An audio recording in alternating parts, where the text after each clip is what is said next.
the thing is with this goal, ultimately, this isn't the difference between Matthews like getting 49 goals and 50 goals. It's the difference between him getting like 56 and 57.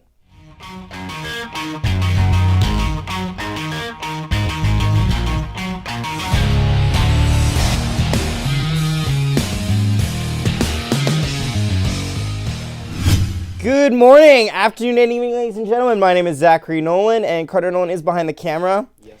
And we are back with another installment of Goal or No Goal, where I break down controversial goals and tell you whether at the end of the day they should be called a goal or not a goal. Or at the end of a day, 4 days from then.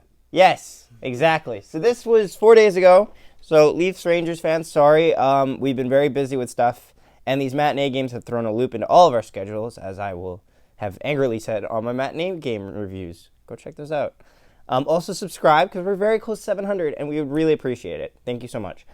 So let's get into this goal. So Leafs are down 5-3 to the New York Rangers in New York, and they have an extra attacker on, and that is empty. They're trying to pretty much tie this game. Now, there was another argument whether this puck was batted down with a high stick. Null and void, in my opinion. It was batted below the crossbar, but that's not the point. Point is, I believe that's Tavares, given that it's a little slightly highlighting there, or it could be, we'll say it's Tavares. Pass the puck over to Auston Matthews. Now, Matthews tries to get a stick on this. However, the defender in front of the net does a really good job for the Rangers and does not get enough credit here.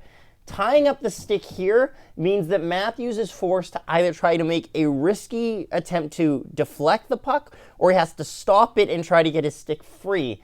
Because at this point, William Nylander, who's here, doesn't have a good enough angle at the puck from any passing lane to get to this, because it would have to go through the goaltender virtually. So let's just play this out. Pass going over, it's going right through. Now Matthews tries to get it with his stick, but it hits his skate, and it seems to just go off his skate in the net, and they would think they would tie the game. And worth noting, call on the ice, goal. That's always important to know. What was the call on the ice? Because sometimes when a call is so hard to determine, they just revert back to their original decision because there's not enough proof to go either way.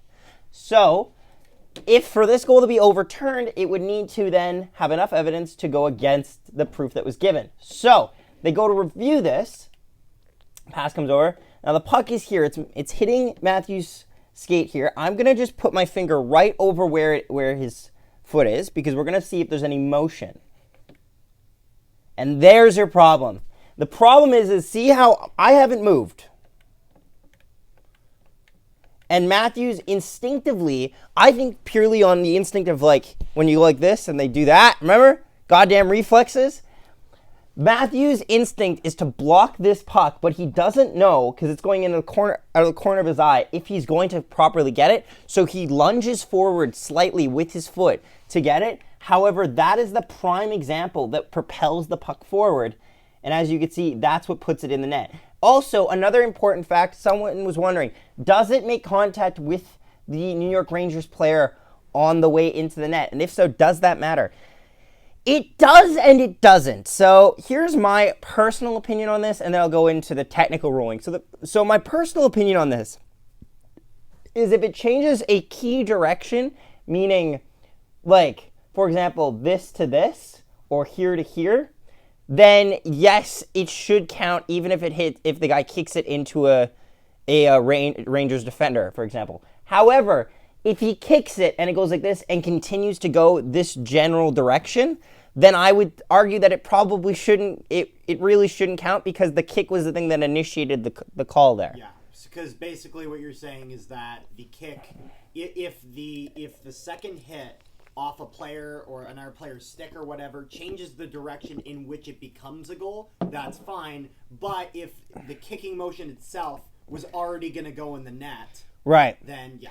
So the NHL is not as clear on this ruling. Most of the time, they will actually just say because the player, it hits off the player, it is then the player's own fault, or if the player has accidental possession towards this. So if he shot it and it hit his stick and then he batted it back, it'd count.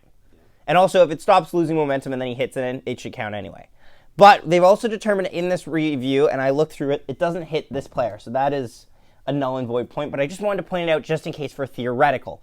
So The problem here, though, as I've said, is look at the angle of Matthew's skate. It's focused more on him trying to get the puck here because he thinks the pass come here. Now, the puck is in actuality right around his left foot area at the time. However, he kind of turns his foot, but in the process, he lets his foot accidentally just slide forward. And at the end of the day, do I believe this is an intentional kick? No, I don't. I think this is an incidental kicking motion. However, at the end of the day, an incidental kicking motion is still no goal. And I think that was the right call, and they made the right call. So good on them. What do you think? This is a little bit off topic, but Okay. What do you think of the double IHF's ruling for? Double IHF's ruling is a tricky one because on a blanket statement, I understand it. So the double IHF ruling, for anyone not aware, is you are not even allowed to redirect the puck in with your foot. However, you can touch it with your ankle and your leg. So that's the closest you get. You can redirect it with your ankle and something. And that has came into effect before. Connor McMichael would score a goal in the gold medal game that would go off the inside that would literally just deflect off his foot, and he wasn't trying to redirect it. Like it pretty much hits almost off both legs and goes in. It's a weird goal. You can go back and watch it on the IHF Canada versus Russia final. But I like that rule to an extent because sometimes I feel like redirections are really kind of kicks. Like they're just kicks with less propulsion.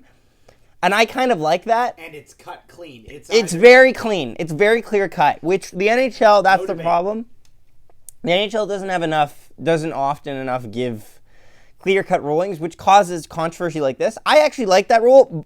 At the same time, I can understand somebody getting upset, though, with that standard changing because you're used to doing it so often that now you can't. But yeah, that's pretty much it for this video, guys. There's going to be 2 other goal or no goals coming out in the next couple days. We'll see when we get to them. Jets play tomorrow against the Panthers, so we'll have a game reaction to that. Thanks so much for watching. Don't forget to subscribe, like I said already. Leave a like as well, and comment down below what are your thoughts on this, and what are your thoughts on the kicking motion rule? Do you think that it should be fully adopted to no redirections as well, or do you think that it's fine the way it is? Let us know. Thanks for watching.